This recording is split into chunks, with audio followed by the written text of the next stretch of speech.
Hey guys, John Ross Aldrich here with Highlands Worship, and me and Silven Cox and Wesley Winford thought that we would just take a couple minutes and just take you through the guitars and pedals and amps and stuff that we're using for the project that we're working on. We're actually recording Jesus You Alone, a live worship project for the church, and so we broke aside a little bit of time so that we could just take you guys through what all this stuff is. And so Wesley, why don't you just walk us through your stuff real quick, and out here, so guitars and pedals, and then we'll do Silven, and then me, and then we'll go take a look at amps. So this guitar I'm using is just an American Fender Jazzmaster. I think it's like the limited edition. They didn't make them for very long. Really cool guitar. I really like it. I also put a mastery bridge on it. Really in love with that. Feels really awesome. Next we got this Mexican Strat that I've kind of modded a little bit, and as you see, and I put some Eric Johnson pickups in it. I really like those. So this is a cool Strat. I love it. And then last, I've got this Gretsch Anniversary. I've had this for several years. It's made it on a few recordings. So What are you really playing cool guitar. most? Probably this. Yeah, I was thinking it was. Yep. So yeah, that's my Gretsch. Let's go over, I guess, a little bit of the pedal board. So it looks like we're running, I think we're doing like a clean signal for recording out of this JDI, and then that goes into my pedal board, which is this. First off, I got this Boss. I forget the model number of it, but I've just been using it recently and I like it. And then got the tuner, Polytune, and Mastermind PBC does all my changes. Some people like to think I'm cheating by doing this because all of my pedals are plugging into this, and as you see, like I turn certain pedals on, and then I have my choruses and verses and whatever programmed, and as you see, it's swapping presets. So. Hey, but don't we have Ableton shifting all of your presets for the whole? Yes, that's really cool. I've got this MIDI cable here running out all the way behind over here to our Ableton rig, and it is doing all my patch changes for me. So I can just focus on the night and just play my riffs and whatever. And so Lazier by the day. Drone Ross is freaking out during all of his stuff, but yeah, that's just how I've run my setup now. And Why did you add the Memory Man? And the Memory Man, I don't know. It's a great sounding delay, and I use it for like an eighth note thing, really washy. You can see the settings there. I don't use it as much because my timeline is my main delay. And then, Big Sky. I mainly use Cloud Reverb and Hall and Bloom on a few settings.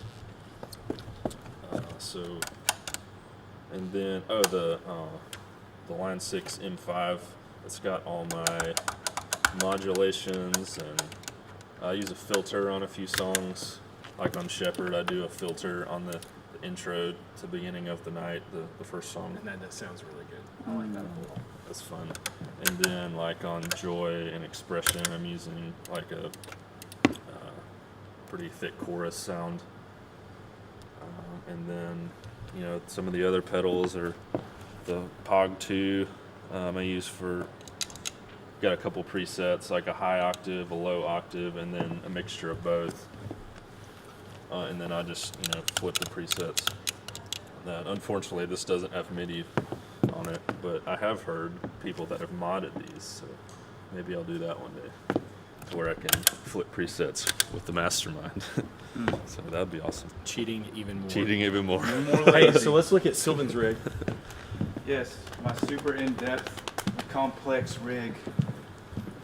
So, for this recording, I'm doing both acoustic and electric parts, but mostly acoustic. We'll start with my super interesting setup right here.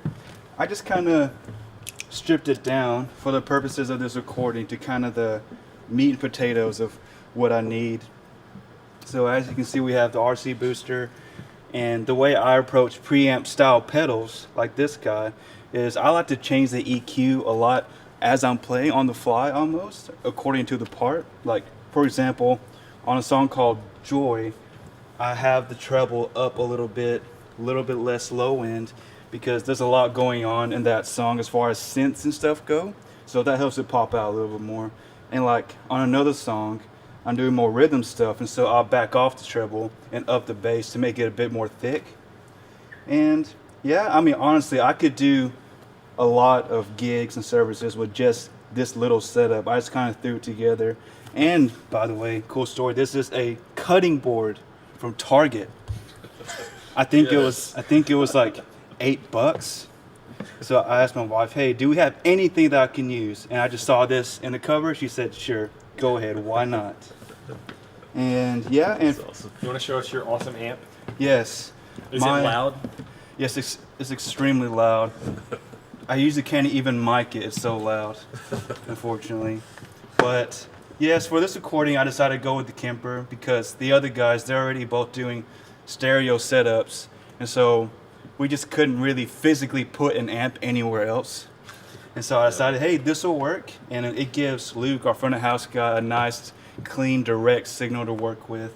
And funny story, I'm actually using a profile of one of John Ross's amps that he's using. It's called the AC Silver Bell profile from Tone Junkie. And it is a profile of the new 60th anniversary Vox reissues that they just released. And I'm loving it a lot. Our front of house guys say they love it more and more each time I use it. So, and I got it purely for the convenience factor, and I'm loving this a lot, especially for the recording. And very quickly, for the guitars I'm using, I have this 2017 American Jazz Master. I also put on a Mastery Bridge. Yes, little pricey, but it made a good guitar feel really great, and I'm glad I invested in that. And that has a V-Mod pickups. And for my acoustic, this is a Custom Shop Series Martin, and we went with this smaller body style because with this big band setting and all the little bits and pieces, we found that this was a bit easier to mix. It was less boomy, less bassy, and it was very articulate and complex sounding, so we went with that. And I love this guy a lot. I think it has kind of a hard V neck. I hated it at first, honestly, but we've bonded a lot over this recording, and I'm loving it now. And of course, I have the essential Ego box for when I'm jamming on acoustic. I can rock out and shred with the set list. And yeah, that's it for me. All right, so I'll take you guys through my stuff real quick. And so I'll start off heading into this project. I picked up a new guitar. It's an Edge Signature Fender Stratocaster, and so I've really enjoyed this. It's been the first time that I've had a Strat since I was 17 years old, and so it's been a really long time since I've played a Strat. And then I've been playing this Telecaster I think for the past 4 years. Actually, since we did the Here I Surrender record, I started using this Tele, and I am just absolutely in love with it. And it's 2005 American Deluxe. It's the one with the S1 switch. And then I've got a Gretsch Silver Falcon that is, this guitar is more like family than it being a guitar. And I have 3 kids, and they're family too, but this would kind of be like a fourth. And I've had this guitar actually since right before my first son was born, and I love this guitar. And I'm only using it on 2 songs, but it's the last 2 songs of the set, and it just sounds incredible. So, so then I'll show you guys all my little gadgets real fast. There's really nothing super fancy about my pedal board. I intentionally try to pare down so that I'm using a lot of Boss effects and stuff. Just we got a lot of guys in our church that are involved here, and I love being able to say, hey, I use a Boss DD5 as one of my main delays. And so I've been running that kind of stuff for a long time. I've added the Wazacraft Chorus, the CE2, and the DM2, and I really enjoy those a whole lot. But it's a pretty simple rig. A friend of mine at a church in Oklahoma built this wah in a box for me. It's a Dunlop Crybaby wah that's been like broken in half and stuffed inside another box. So anyway, Reese Whitworth, I love you. And so then we'll take you guys back and show you the amps that Wesley and I are using for this project.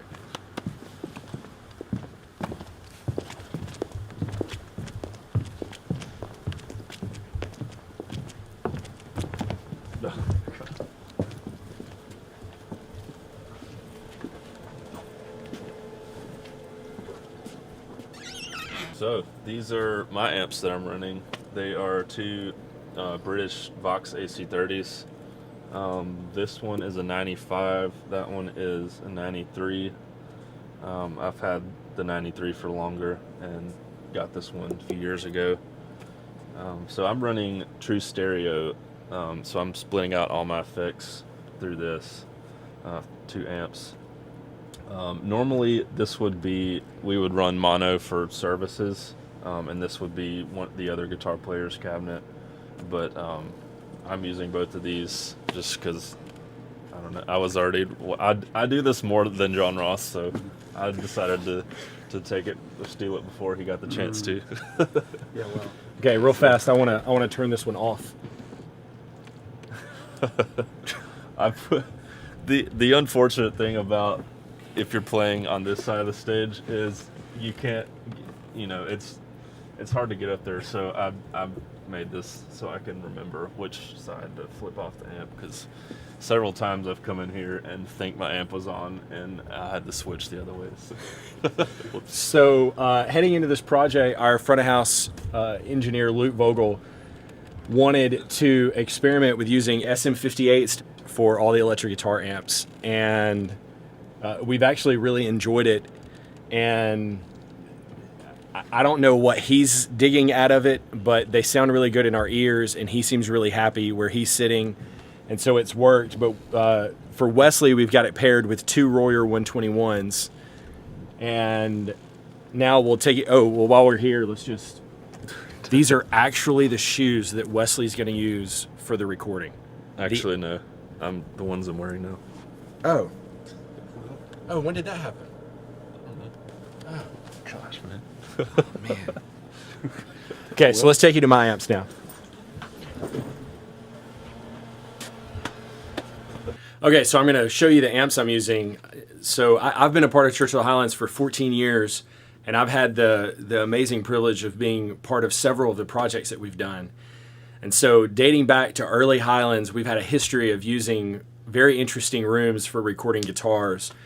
We did an EP for Pastor John Larson that I think was the first project we did for the church, and all of the guitar amps were in a bathroom. And when we did Place of Freedom for any overdubs after that live recording to fix mistakes, we were in actually like a home recording studio for one of the members here. And then for Here I Surrender, we actually used one of the venues here that has an open space that was a theater. But for this project, the only open space near the stage is actually the office of one of the guys on the stage. And so I'm standing in Tyler Wester's office. Tyler, if you ever see this, thank you so much for letting me use your office so that I could record guitars for this project.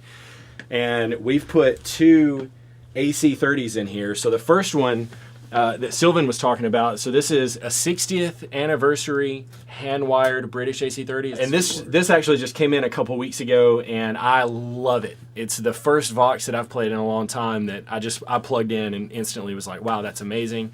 Wesley was really sweet because he owns 2 AC30s, so he let me use this for this recording, and I'm excited about how good it's going to sound. And then I've got a 2002 British AC30 that I've been using here at Highlands since I think 2005. And so it's kind of like my Gretsch. I love my amp. And it's got greenbacks in it, which I think both of yours have greenbacks in it, right? Yes. And so we did the same thing back here. We're using SM58s to mic the 2 amps. But we've really enjoyed it. I think for all 3 of us, Wesley and I have been on several of the Highlands projects together. This is Silven's first one, but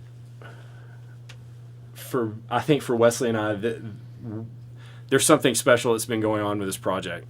So whenever these videos hit, the record will be coming out at some point after that, and we're excited about you guys getting to hear it, because just leading up to it, these songs are incredible, and we've definitely seen God's presence all over it. So we're extremely excited about getting to do this tonight. And so anyway, hope you enjoy it.